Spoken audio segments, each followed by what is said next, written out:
Today was a relatively calm day, but towards the end, some interesting events started to happen that are worth talking about. Well, first of all, there's the Supreme Court's decision regarding the lower court. Trump won this case. The second notable thing is the scandal that broke out between Trump and the Iranian dictator Khamenei over Khamenei calling Iran's actions in this war a victory, which, of course, is not true. And third, the negotiations between the United States and Canada over a trade deal have apparently reached a deadlock, and Trump has once again resorted to threats, promising to impose huge tariffs on all Canadian products. Watch us, subscribe, like our content, help us promote our channel. This is very important to us. We're just getting started.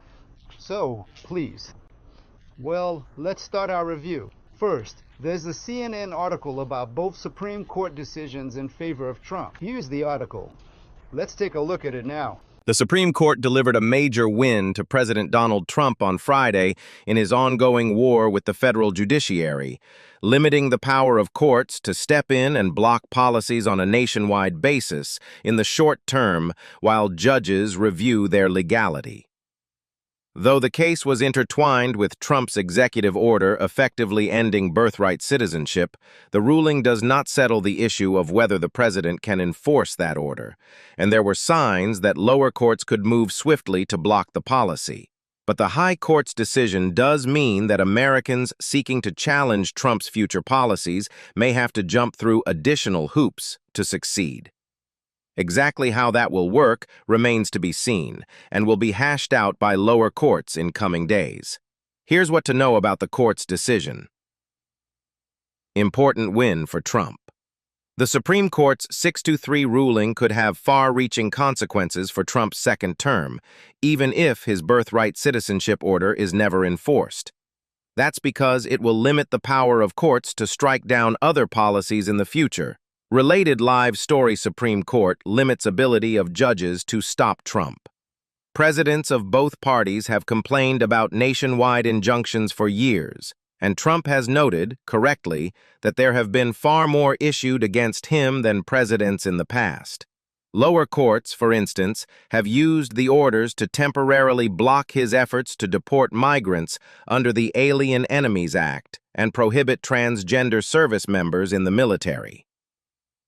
This was a big decision, Trump said from the White House shortly after the ruling was issued. The president described the outcome as an amazing decision, one that we're very happy about. But exactly how future litigation shakes out remains to be seen. Private parties, in the birthright citizenship case, a group of pregnant women who sued, may still be able to get a court to shut down a policy temporarily through a class action lawsuit. And states may still be able to secure a hold on an administration's policies in the short term as well. SCOTUS time is Trump's time. By siding with Trump, the conservative Supreme Court ended a term with a second blockbuster decision in his favor for the second time in as many years.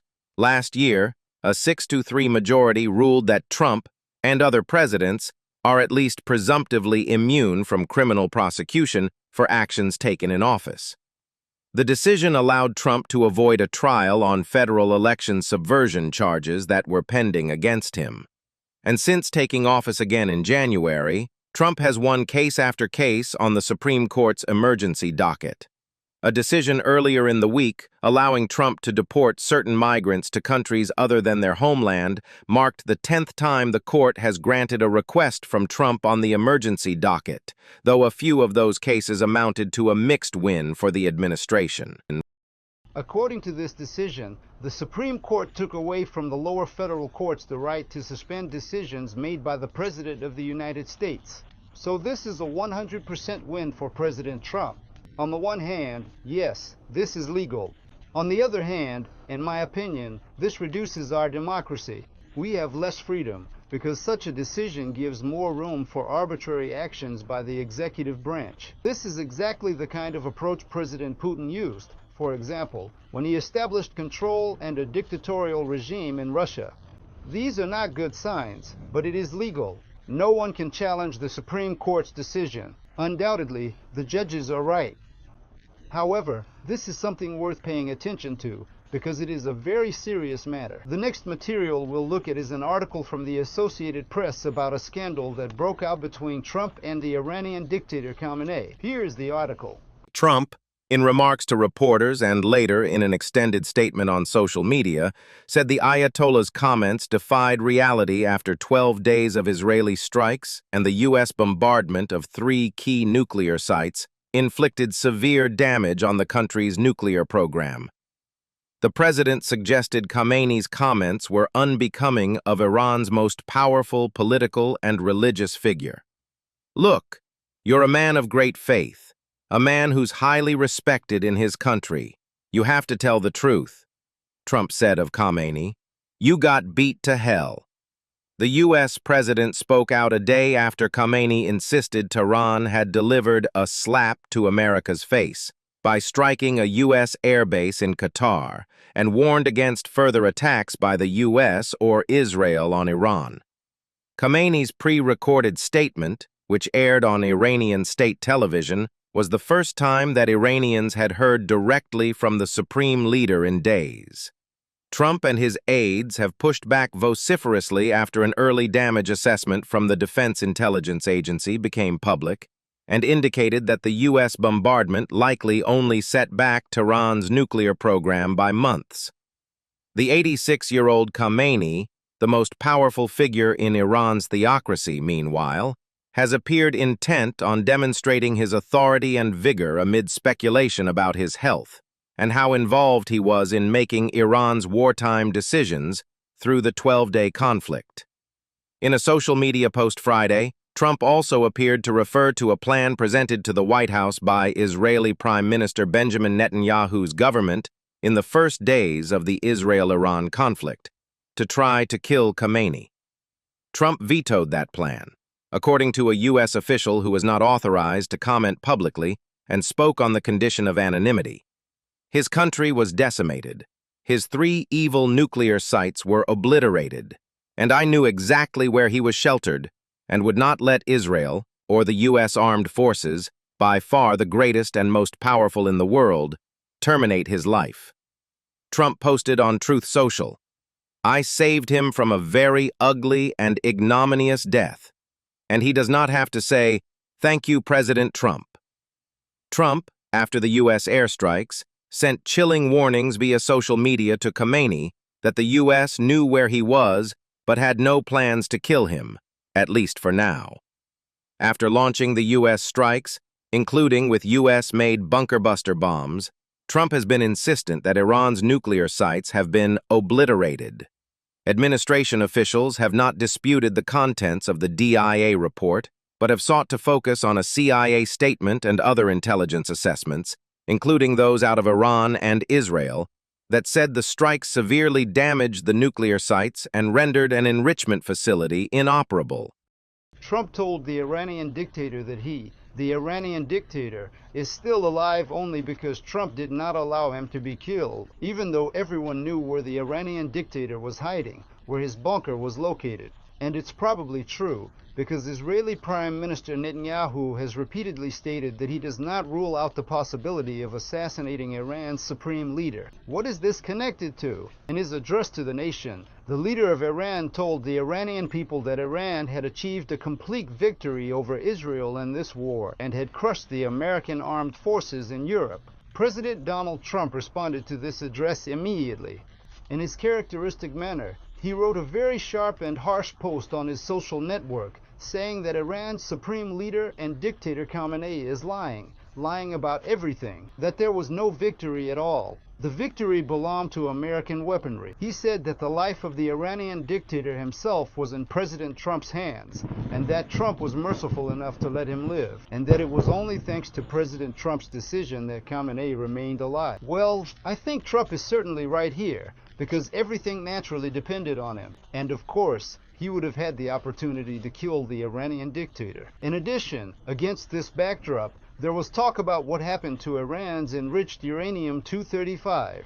No one knows. And Trump threatened that if Iran attempts to develop nuclear weapons, the United States will strike again with even greater force. So, In my opinion, the situation continues to escalate, and we don't know where this could lead. So, our next piece is from the New York Times about the unsuccessful trade negotiations with Canada. Here's the article.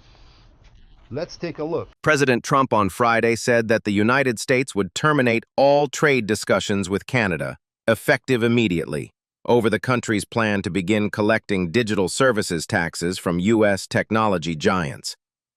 Mr. Trump described those taxes as a blatant attack and promised on social media that he would inform Canada within the next 7 days about the duties they will be paying to do business with the United States of America. In ceasing talks, Mr. Trump once again upended the increasingly fraught relationship between the United States and Canada, which has traditionally been one of America's closest allies and largest trading partners. Those relations had seemed to be improving after Canada's new Prime Minister, Mark Carney, took office. The two nations even appeared to be on track to announce a trade deal in July, having huddled at length earlier this month on the sidelines of the Group of Seven summit, which was hosted in Alberta. But on Friday, Mr. Trump signaled that Canada was back in the penalty box. "We have all the cards. We have every single one," Mr. Trump said in the Oval Office, adding that economically we have such power over Canada. Canadian officials did not respond to requests for comment on whether Mr. Carney would try to call Mr. Trump or step back from collecting the digital tax. But Mr. Carney's office said in a statement that his government would continue to engage in these complex negotiations with the United States in the best interests of Canadian workers and businesses. A decision by Mr. Trump to follow through and increase tariffs on a North American neighbor could unleash chaos on both sides of the border, with U.S. companies and consumers facing the brunt of higher import costs. Financial markets briefly recoiled over the breakdown in negotiations, though the S&P 500 recovered and reached a new high Friday. Canada's 3% digital services tax has been in place since last year, but the first payments are only due beginning on Monday. Because the tax is retroactive, American companies were preparing to turn over roughly $2.7 billion to the Canadian government, according to a trade group for large American tech companies. Once again, it seems that the trade talks with Canada have reached a complete deadlock. President Trump once again posted an angry message on his social media, talking about how Canada treats American producers unfairly and is planning to introduce a tax on electronic services. This is, of course, a rather peculiar decision by the Canadian government, and it is definitely the wrong one. Of course, the American government has to respond to all of this somehow. But that doesn't mean we should break off the dialogue. Dialogue is necessary, because without it, nothing will happen at all.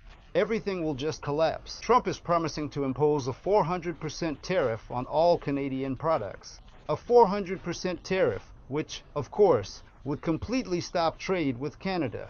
I think his position is like this: to scare the Canadian government so that it stops imposing such tariffs and starts helping to promote American goods in its market. Well, we'll see. That's Trump's tactic.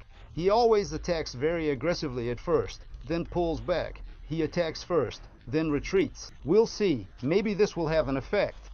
Of course, the United States shouldn't break off its relationship with Canada because, well, they're natural partners, friendly countries that are neighbors, and it's completely natural to have an open border and free trade between the two people. Well, that wraps up our review.